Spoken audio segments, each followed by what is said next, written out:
Bismillahirrahmanirrahim.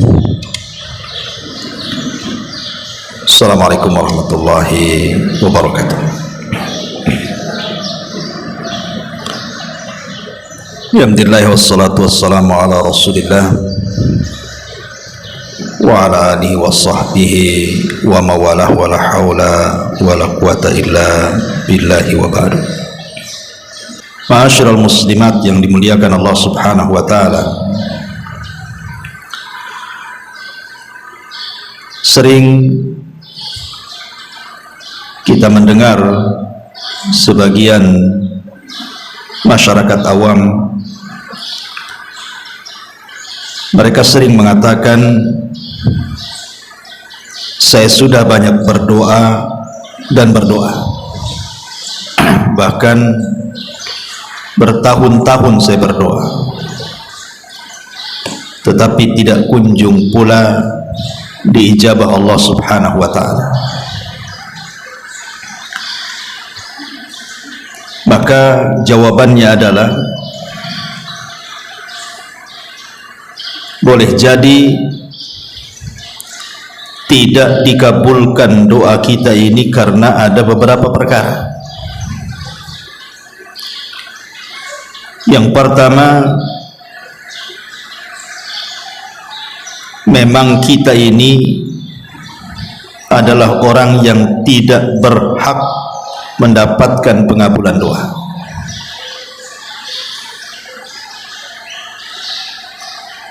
Sebabnya adalah karena tidak mengambil sebab. Jadi sebab tidak dikabulkan doa itu karena tidak mengambil sebab bagaimana doa itu supaya diterima. Makanya Allah tidak kabulkan.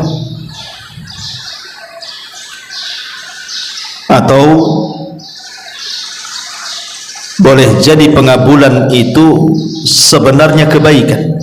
Jadi ketika Allah subhanahu wa ta'ala tidak mengabulkan doa itu, boleh jadi Allah subhanahu wa ta'ala hendak memberikan kebaikan kepada kita. Karena ada orang-orang yang berdoa kepada Allah subhanahu wa ta'ala minta diberikan kekayaan, tapi Allah tidak kabulkan. Karena kalau seandainya dia dikayakan, boleh jadi dia makin jauh dari Allah. Karena ada orang-orang itu kalau dimiskinkan, sementara dia kaya, dia makin kufur. Ataupun sebaliknya, terkadang dia miskin dekat dengan Allah, dan kalau Allah kayakan semakin kufur kondisinya. Jadi sebab tidak dikabulkan doa itu boleh jadi sebuah kebaikan bagi kita. Atau boleh jadi Allah subhanahu wa ta'ala mengulur waktu, karena likulli syai'in ajal. Setiap segala sesuatu itu ada waktunya. Terkadang Allah subhanahu wa ta'ala tidak tergesa-gesa untuk mengabulkan doa kita, tapi Allah berikan waktu, dan Allah subhanahu wa ta'ala pasti akan kabulkan. Kapan waktunya terserah Allah. Atau boleh jadi Allah subhanahu wa ta'ala tidak kabulkan di dunia, tetapi Allah subhanahu wa ta'ala jadikan pengabulan doa itu dalam bentuk pahala yang disimpannya untuk kelak mengangkat derajat kita di surga, sehingga di dunia tidak dikabulkan.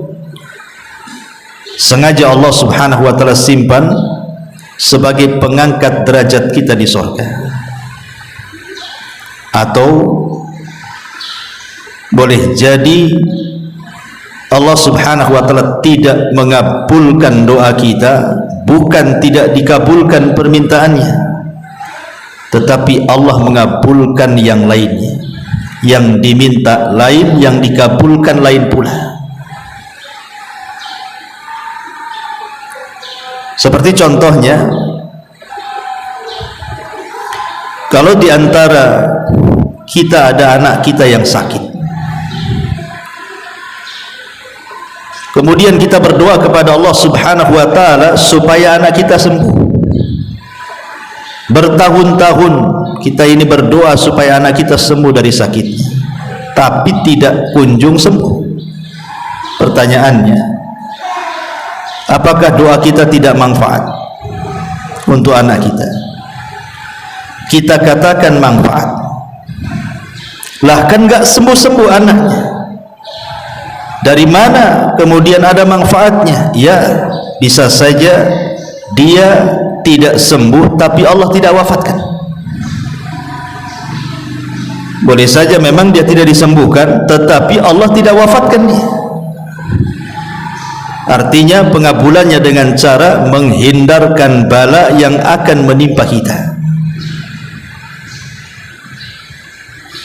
Seperti orang yang meminta kepada Allah supaya usahanya dilancarkan, atau rizkinya diluaskan, atau urusannya dimudahkan. Dia sudah berusaha tuh mencari uang, mencari rizki dengan lelah letih, susah payah, peras keringat dan begitu seterusnya, tapi tetap saja penghasilannya seperti itu. Yang ngojek ke sana kemari ya gitu-gitu saja hasilnya. Jual es ke sana kemari ya segitu juga hasilnya.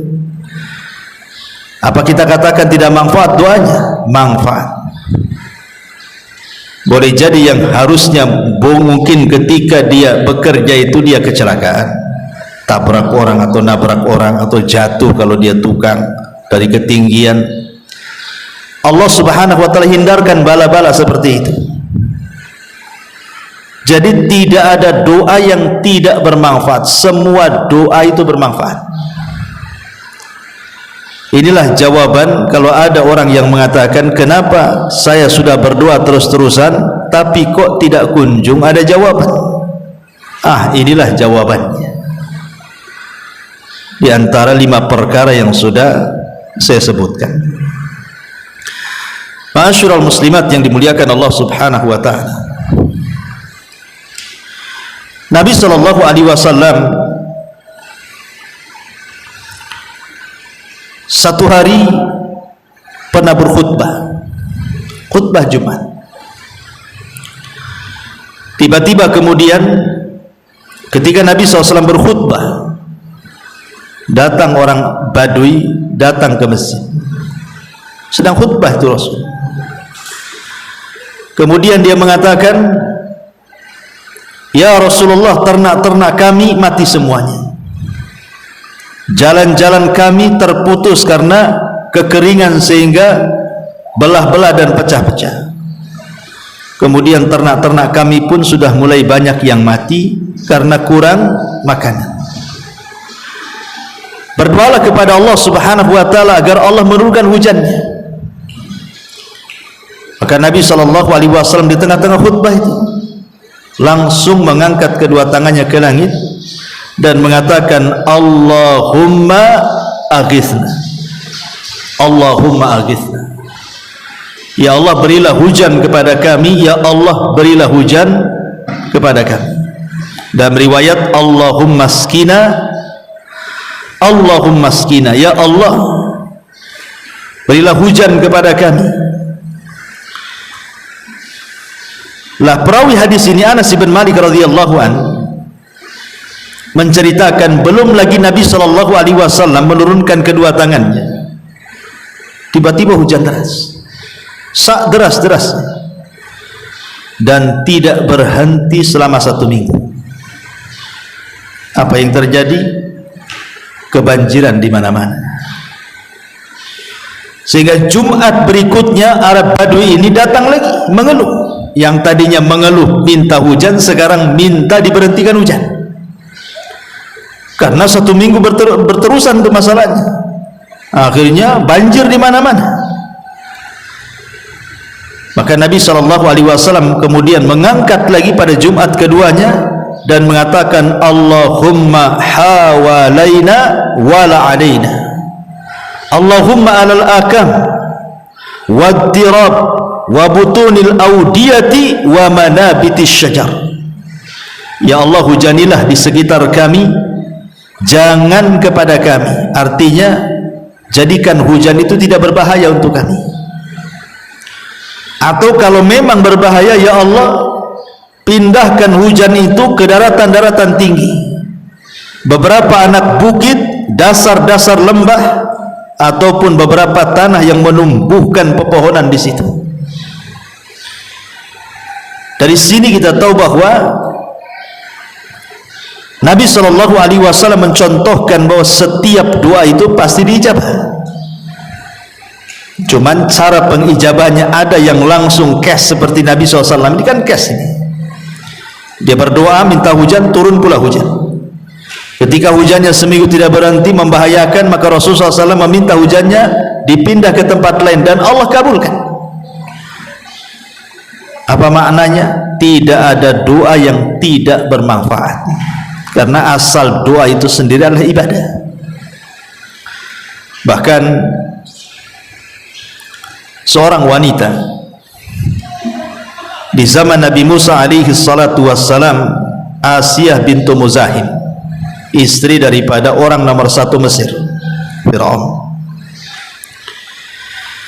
Ketika Nabi Musa alaihi salatu wassalam sudah diangkat menjadi nabi dan rasul, kemudian mulai berdakwah ke lingkungan keluarga Fir'aun, maka yang pertama kali beriman kepada Nabi Musa adalah istrinya Fir'aun, Asiyah bintu Muzahim.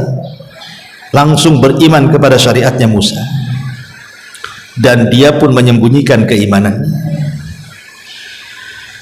Tetapi lambat laun Fir'aun tahu kalau Asiyah bintu Muzahim itu sudah tidak menuhankan dirinya dan beriman kepada Tuhannya Musa. Marah dia. Akhirnya kemudian Fir'aun pun mengazab Asiyah sejadi-jadinya, mulai daripada diikat di batu, kemudian dikasih terik matahari, dicambuk, begitu seterusnya. Tetapi dia tidak bergeming dari keimanannya. Padahal orang nomor 1 Mesir, istri daripada orang nomor 1 Mesir, artinya dunia sudah di hadapannya, dia tinggal di istana. Lah ketika kemudian satu hari Fir'aun itu sudah tidak sanggup lagi memurtadkan istrinya untuk menyembah dirinya, maka Fir'aun pun mengambil sikap untuk membunuhnya dengan cara melemparkan dari atas tebing.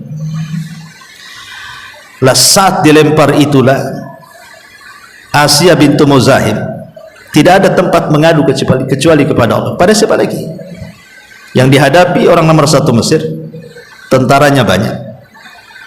Kepada siapa dia bisa mengadu kecuali kepada Allah, kan begitu?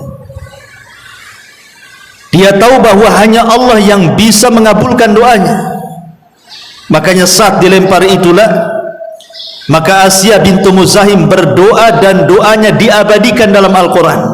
Sampai Allah katakan dalam surah At-Tahrim ayat 11, wa dharaballahu mathala lilladzina amanu imra'ata fir'auna idh qalat rabbi ibnili indaka baitan fil jannah wa najjini min fir'auna wa amali wa najjini minal qaumi zalimin. Dan Allah telah membuat istri Fir'aun perumpamaan bagi orang-orang yang beriman. Di sini Allah Subhanahu wa taala jadikan contoh bagi wanita-wanita yang beriman, siapapun, ibu-ibu yang di sini, ibu-ibu yang di sono, sejak zaman itu sampai hari ini, bahkan sampai kiamat, Allah katakan, dan Allah membuat istri Fir'aun perumpamaan. Bagi siapa? Bagi orang-orang yang beriman, siapapun yang beriman. Karena istri Fir'aun ini tidak pernah berdoa dengan doa yang pernah diucap oleh orang sebelumnya. Apa doanya? Dia mengatakan, Rabbibnili indaka baitan fil jannah. Ya Rabb. Lihat bagaimana istri Fir'aun. Dia mengadu kepada Allah Subhanahu wa ta'ala, mengatakan ya Rabb. Ingat, siapapun yang mengucapkan ya Rabb, maka Allah tidak mungkin menyia-nyiakan kita, karena kita mengikrarkan kerububiahan Allah. Masalahnya, ya Rabb ibnili, bangunkan untukku, indaka di sisimu, baitan fil jannah, sebuah istana di sorga. Doa ini belum pernah diucapkan orang sebelumnya. Di mana Asiyah bintu Muzahim berdoa kepada Allah, tidak apa-apa, nyawaku hilang, istanaku lenyap, kesenangan duniaku sudah tidak ada, tidak ada masalah. Tetapi ya Rabb, saya minta jadikan aku tetanggamu dan bangunkan untukku rumah di sorga. Istrinya Fir'aun mendahulukan tetangga sebelum rumah. Dan di sini kaidah juga sering saya ucapkan kan di sini. Ibu kalau cari rumah, jangan melihat rumahnya dulu, tapi lihat tetangganya. Ibu udah bosan nih di sini, mau pindah ke perumahan yang lain, jangan dilihat rumahnya dulu. Karena kebanyakan kita ini kalau cari rumah pasti rumahnya dulu kan dilihat. Bagus enggak? View-nya ada enggak? Pasumnya ada enggak? Jalannya lebar enggak? Bukan itu yang diajarkan Al-Quran. Sebelum melihat rumah itu, lihat tetangga di sekitarnya, muslim atau kafir, ada tempat ibadahnya atau tidak, lingkungannya islami atau tidak, mayoritas orang di situ siapa, bisa istiqomah enggak kalau saya tinggal di sini, akidah saya bisa berubah atau tidak, makin semangat ibadah atau tidak. Itu yang harusnya dipikirkan. Kalau fasilitas mendekatkan diri kepada Allah sudah ada di perumahan itu, baru ibu koclok tuh, tinggal nyari rumahnya yang mana, mau dihuk, mau kopel, mau apa, terserah. Makanya di sini istrinya Fir'aun mengajarkan satu doa, Rabbibnili indaka, ya Rabb, bangunkan untukku di sisimu. Maksudnya jadikan aku tetanggamu. Baru setelah itu baitan fil jannah, satu istana di sorga. Wa najjini min fir'auna wa amali, dan selamatkan aku dan si Fir'aun itu, dari si Fir'aun itu dan semua perbuatan kufurnya. Wa najjini minal qaumil zalimin, dan selamatkan aku juga dari kaum yang zalim. Lihat di sini Al-Quran mengajarkan kepada kita, setiap manusia itu pasti ada masalah, tidak mungkin tidak ada masalah. Dan sering saya katakan, masalah itu pasti akan ada dan silih berganti, bahkan terkadang beruntun. Namanya masalah. Lah istri Fir'aun ini kan jelas-jelas dia mendapatkan ujian yang luar biasa kan. Dia sudah tidak dapat fasilitas lagi, yang ada justru disiksa hanya karena dia mengatakan amantu bi Rabbi Musa, aku beriman kepada Rabbnya Musa. Semua kenikmatan dunia diputus. Padahal kalau seandainya istri Fir'aun itu diam-diam saja, tidak beriman kepada Nabi Musa, apapun dari dunia itu sudah ada di hadapan dia loh. Dia ratunya, mau apapun ada di depan dia. Mau dayang tinggal panggil, mau makan tinggal makan, mau minum tinggal minum. Apalagi yang kurang dari istri Fir'aun? Apalagi Fir'aun ini memang cinta dengan Asiyah bintu Muzahim, tetapi dia lebih mendahulukan keimanan dibandingkan nikmatnya dunia. Tapi syahidnya di sini, bagaimana istri Fir'aun mengajarkan kepada kita, jangan pernah mengadu kepada siapapun kecuali kepada Allah. Karena itulah sandaran kita dalam hidup kita. Ibu boleh bawa anak ke rumah sakit, tetapi sebelum ibu ini mengadu kepada dokter soal sakit anak ibu itu, adukan sakitnya dulu kepada Allah.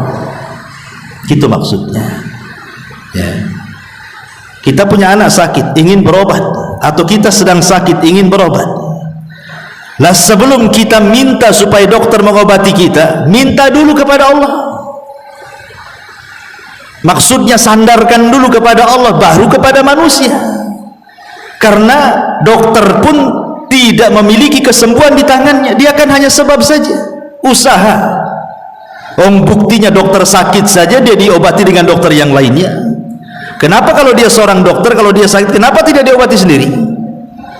Bahkan terkadang seorang dokter itu sakit, dioperasi dokter lain, mati pula dia ya. Saya punya kawan itu seorang dokter, dioperasi koma mati, padahal dokter itu diobati dokter lain bukannya sembuh malah mati. Artinya bahwa kesembuhan bukan di tangan dokter, kesembuhan itu di tangan Allah. Makanya sebelum menyandarkan sesuatu kepada manusia, sandarkan dulu kepada Allah. Lihat Asiyah bintu Muzahim, dia sandarkan kepada Allah, Rabbi ibnili indaka baitan fil jannah wa najjini min fir'auna wa amali wa najjini minal qaumidz zalimin. Karena begini, Allah subhanahu wa ta'ala itu lebih rahim kepada hambanya dibandingkan seorang ibu kepada anaknya. Contoh sejarah, ketika terjadi perang Hunain, maka Nabi SAW dimenangkan dalam peperangan itu bukan hanya mendapatkan harta ghanimah yang banyak, tapi juga mendapatkan tawanan-tawanan wanita-wanita musyrik, menjadi budak tawanan. Jadi dari sekian budak wanita yang ditawan itu, Nabi SAW memandang kepada seorang ibu. Ibu ini kayaknya lagi bingung, karena kan ramai, ya.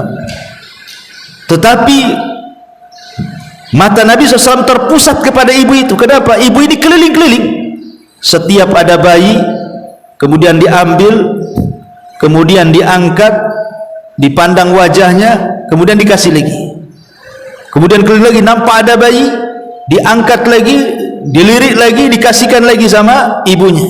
Rupanya Rasul baru tahu bahwa ibu ini kehilangan bayinya. Setiap ada bayi disangka anaknya, setiap ada bayi disangka anaknya, ya. Sampai ketika ibu ini putus asa karena semua bayi yang digendong di situ bukan anaknya. Ketika dia terduduk, sudah pusing, ya, udah sedih, udah kalut, tiba-tiba adalah seseorang itu membawa bayi, rupanya itu anaknya. Saking senangnya, kemudian dia ambil bayinya, kemudian dia susui sampai air susunya muncrat kemana-mana karena saking senangnya, dia nggak peduli, ya. Dan dia tidak mau melepaskan anaknya itu. Kemudian Nabi SAW memanggil para sahabat dan mengatakan, kalau seandainya kalian gari parit, kemudian kalian letakkan kayu bakar, kemudian kalian nyalakan api, kemudian kalian suruh wanita itu yang sudah menemukan anaknya disuruh melempar bayinya ke api, kira-kira mau tidak? Sahabatnya nggak mungkin lah. Ibu itu udah sayang betul sama anaknya, anak itu sudah hilang, sekarang sudah dapat, kemudian kita suruh melemparkan bayi itu ke api. Mana mungkin, mustahil ibu itu mau melemparkan anaknya ke dalam api, karena ibu itu sayang. Maka Nabi SAW mengatakan, Allahu arham bi ibadihi, Allah lebih sayang dengan hamba-hambanya dibandingkan ibu itu dengan anaknya. Apa kata Rasul? Allah jauh lebih sayang kepada hamba-hambanya dibandingkan ibu itu dengan bayinya. Kalau saya buat analogi begini, ibu punya anak, nakal sanakal-nakal, durhaka sadurhaka-durhakanya, kurang ajar dengan kita.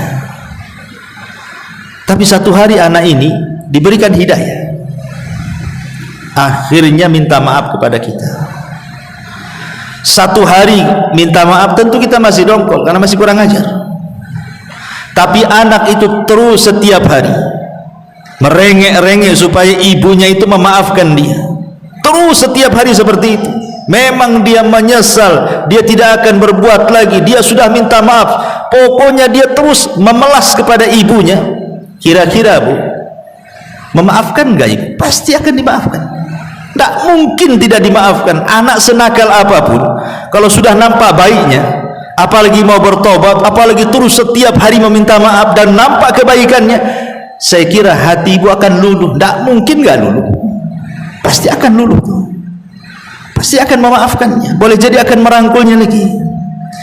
Lah Allah subhanahu wa ta'ala jauh lebih memaafkan hamba-hambanya dibandingkan seorang ibu yang dirhakai anaknya kemudian minta maaf kepadanya. Allah lebih sayang dengan hamba-hambanya. Artinya kalau kita ada masalah kemudian mengadukan perkara kepada Allah subhanahu wa ta'ala, mustahil Allah tidak mungkin tidak mengabulkan doa kita. Kalau kita ketuk terus. Makanya sering saya katakan, tidak ada yang mustahil bagi Allah. Kalau setiap hari di jam-jam mustajab doa kita terus mengetuk pintu langit agar Allah mengabulkan doa kita, yakin husnudzon kepada Allah azza wa jalla, penuh dengan keyakinan, penuh dengan kerendahan, pasti Allah kabulkan. Rahasia ini yang terkadang luput kepada orang tua yang berputus asa dengan kenakalan anaknya. Ustaz, saya sudah tidak bisa lagi nasihati anak saya.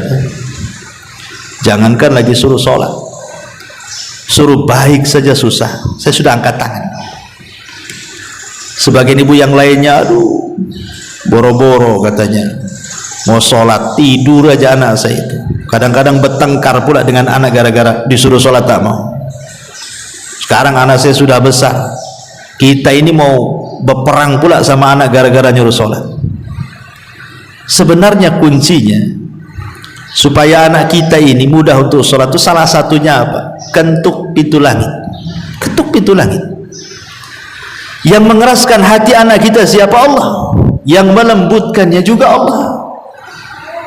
Coba kalau seandainya kita ini punya anak sanakal-nakalnya, ibu setiap sepertiga malam berdoa, setiap malam, atau di waktu-waktu mustajab saat hujan turun, umpamanya, saat di antara adzan dan qomat, di hari Jumat setelah asar sebelum maghrib, terus seperti itu setiap hari pintu langit ibu ketuk, mustahil Allah tidak kabulkan. Karena Allah lebih sayang dengan hamba-hambanya dibandingkan seorang ibu dengan bayinya. Itu harus yakin itu. Ya. Ini yang kemudian luput. Kenapa? Tidak, doa itulah silahul mukmin kata Rasul. Senjata loh. Itu senjatanya. Kenapa nggak yakin? Karena orang ini kalau mengurus anaknya kemudian anaknya tidak sadar-sadar itu karena tidak pernah kita gunakan senjata ini sebenarnya. Senjata doa. Doa yang luar biasa yang Rasul katakan, ad-du'a usilahul mu'min, karena tidak ada yang mustahil bagi Allah.